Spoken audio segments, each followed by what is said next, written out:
As far as inclusive education or inclusive learning is concerned, I am one person who is very excited to embrace it. We are very excited as a school to have it, and our school having been identified to be a pioneer school, we really love it. We went a step ahead and brought everybody on board, the stakeholders, starting with the parents. So in our school management committee, I sensitized the management committee members, and they also liked the idea, they embraced the idea, and they even gave me authority that during our AGM, I invite the Nairobi Family Support staff to come and talk to the parents, and this has had a lot of impact in change of attitude in the parents and also change of attitude in the teachers. Inclusive education is a new phenomenon in Kenya. People have not embraced it fully. Very, very few schools that have embraced that. They talk of integrated education and so on, special units, but the cost of having a special unit is very, very high. So I look at it that if you've got the inclusive education running alongside the normal classes, the children are in class, they are with the other children, they are treated as normal child, though they've got their own needs and those needs are taken care of, then most of the children who have got these challenges will be brought on board. There are challenges in that most of our children come from the slums, and there is no set or clear put down structures from the slums. Like there could be children who are on wheelchairs in the slums, so accessing the school would be a challenge to them. They come from Kibera slums. Kibera slums, it contains parents who work. They are low-income earners. Yeah. So being low-income earners means that they cannot afford or they cannot get this infrastructure, hospitals, schooling, and those kind of things. They can't get them easily. So these parents, at times, I could say they are ignorant. So maybe when they are pregnant, they don't go to hospital for the anti and post the care. Then they give birth to children. Most of them give birth in the houses. So with that, the children don't get that medical attention. At school is when they are identified as special children. So when they come to school, maybe they cannot play competently with the other children. So then the teacher identifies that this child has a problem.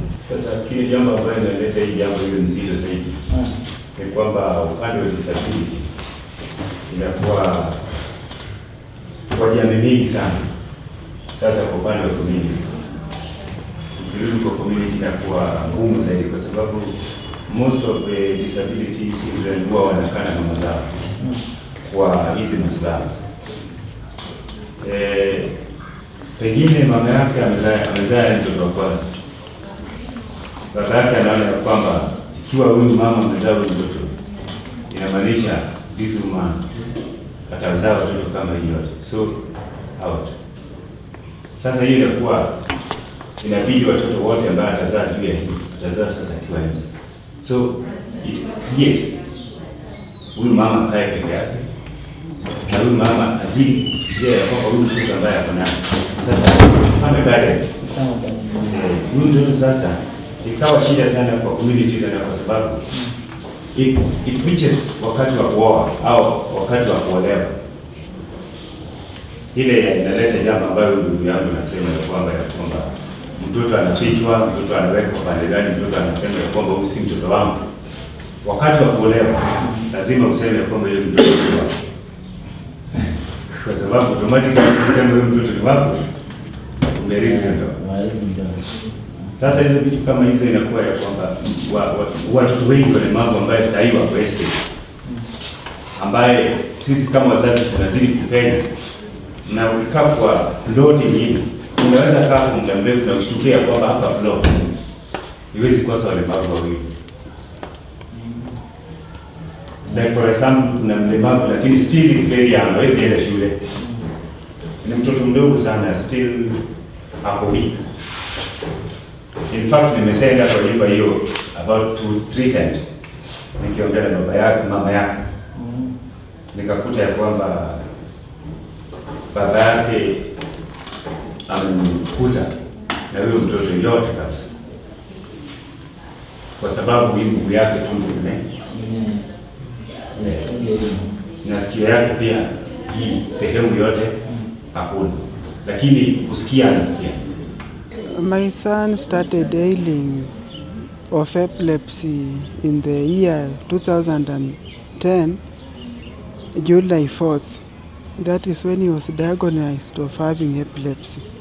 Then the challenges that I have is that where he was schooling initially, he was sent out of school because he was disturbing others by convulsing. Okay, the challenge I have right now, at times when he comes to school, he convulses on the way. I have to carry him, and at times when he comes to school, he convulses in the morning and becomes drowsy after taking medication. So another challenge that I have with my son is that he has changed in behavior and character. At times he becomes aggressive, abusive, and when you tell him to do his work, he does it when he feels like, but when he doesn't feel like, he doesn't do it. So that is a very big challenge.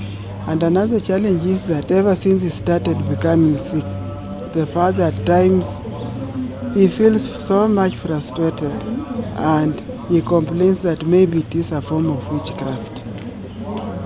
So it is hard for him to understand what is happening to my son. In my village, I think I have met so many handicapped children who have been locked into their homes. So when I come to a school like this where there are children, and I am mobilizing children to parents to tell other parents, if you have a disabled child, please bring them to our school. Their parents don't work, they are locked in their houses. At school, they are fed by the World Food Program. They are taken care of by the teachers. They are also taken care of by the other children. So I think school will be the best place for those children. Akiwa shule ako sawa tu, lakini akiwa nyumbani haoni wale ambao wanaweza kuelewa naye. Sasa anazidi tu kupiga kelele. Sasa sijui akipiga hiyo kelele sijui anasikiaje. Mbona ako saa zingine ako tu peke yake, ukimpata ako tu peke yake huko. Na unasikia anapiga kelele, anafanya sijui nini, yani mchezo mbaya huko. Na akikuona wewe mkubwa, hata mzazi wake mwingine, akikuona nastuka, anatoroka. The challenges that I face in the community is that some of the neighbors tell their children not to play with my son. And again, when he walks along the neighborhood, at times when he abuses some children, he is beaten by them not knowing what is disturbing him. Kwa mwanafunzi mwenyewe mlemavu iko challenges, kwa sababu mostly wakati ya nyumbani kile anafanya ni zile ambazo ziko kwa community, lakini akiwa hapo shuleni kile anafanya mostly kile ana concentrate nao ni kitabu. Sasa hata wakati wanaongea anaongea maneno za kitabu, lakini akiwa nje anaongea maneno zile za nje, na maneno za nje huwa mostly huwa natumiwa sana, ambapo inamaanisha sasa akiwa anaongea maneno ya darasa ni change kubwa zaidi, kwa sababu uzuri wa watoto walemavu sana wale ambao wasikii ni kwamba wakati anaingia kwa masomo au wakati ana concentrate na kitu huwa anaingia na full mind. The biggest challenge is lack of training by the teachers. Yeah, because when we go for training, we as teachers, when we go for training, we are trained to teach children in the average condition, I would say. Let me not use the word normal. Yeah, children in the average condition. So lacking that basic training to deal with these children is the biggest challenge I would have as a teacher. Handicap International and Deaf Empowerment have provided assistance through sensitization, capacity building. They've built up our capacity in terms of personnel, the school management committees and the community at large. That is in conjunction with the City Council of City Director City Education, who have also come in and strongly advocated for that inclusive education, whereby no child is left out because of a challenge. The challenges that we are currently experiencing is the preparedness. Our school was initially not intended for that, bearing in mind that we don't have infrastructures like ramps. We don't have, some of our classrooms do not have corridors for those on wheelchairs. One thing that hampers inclusive education is the challenge. The challenge is attitude. The parental attitude is very, very poor. They believe that these children are either cursed. They believe that they are beyond repair and so on. But when Handicap International and Deaf Empowerment did a poster, a mural on the wall, and parents came and they saw that, and we had our annual general meeting, and they opened up.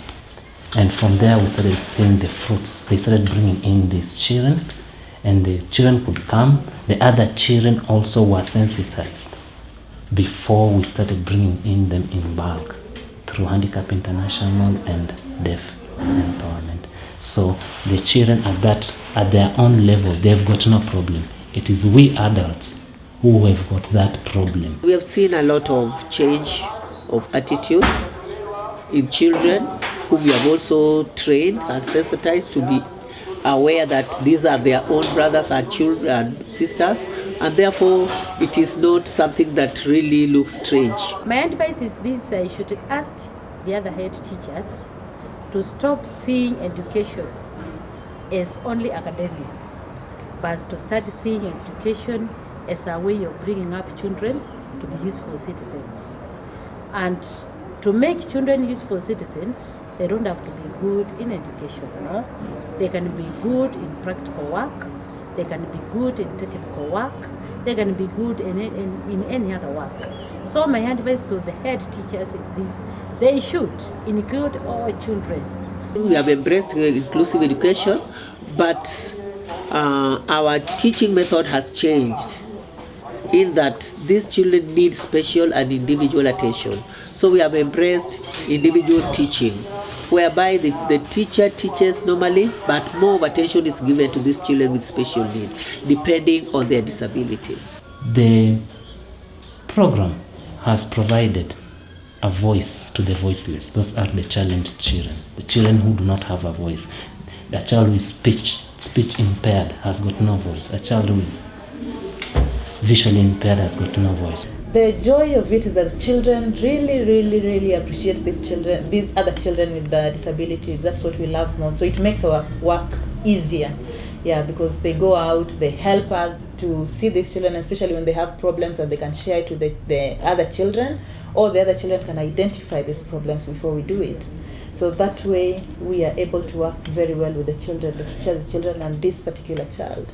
It is quite fantastic because initially my child didn't like going to school, wherever he used to school.